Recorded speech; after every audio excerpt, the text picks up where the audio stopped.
Dr. Taufik Muhibbuddin Wali, spesialis penyakit dalam.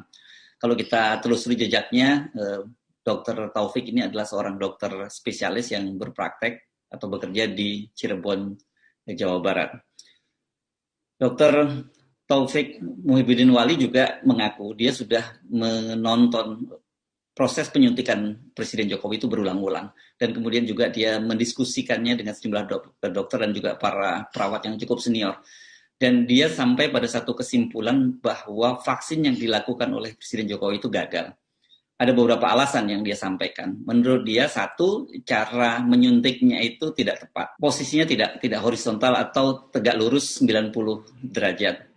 Dengan cara penyuntikan semacam ini, menurut Taufik, vaksinnya tidak akan masuk ke otot, tidak masuk ke jaringan darah dari Presiden Jokowi. Suntikan semacam itu membuat vaksin yang disuntikan hanya sampai di bawah permukaan kulit saja. Jadi tidak cukup efektif. Catatan kedua dari Dr. Taufik, jarum suntik yang digunakan atau squid yang digunakan itu hanya hanya volumenya itu 1 cc. Padahal setidaknya itu untuk vaksin seperti Sinovac ini memerlukan 3 cc vaksin. Dan lebih parah lagi menurut Dr. Taufik, itu tidak semua vaksin yang 1 cc tadi masuk ke dalam tubuh dari Presiden Jokowi. Saya kemudian baru nyadar kenapa gitu, karena kemarin tak lama kemudian setelah vaksin berlangsung, setelah proses vaksinasi terhadap Presiden Jokowi berlangsung, itu memang muncul video proses penyuntikan dalam bentuk gerakan lambat atau slow motion gitu.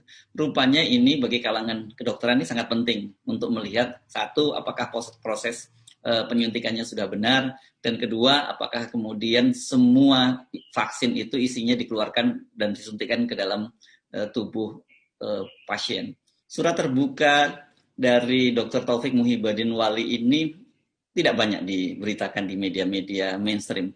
Ada beberapa media yang bukan mainstream yang memberitakannya, tetapi di media sosial sungguh sangat luar biasa ramainya, dan hampir dipastikan bahwa informasi itu memang sampai kepada publik, terutama yang aktif di media sosial dan atau grup-grup pertemanan.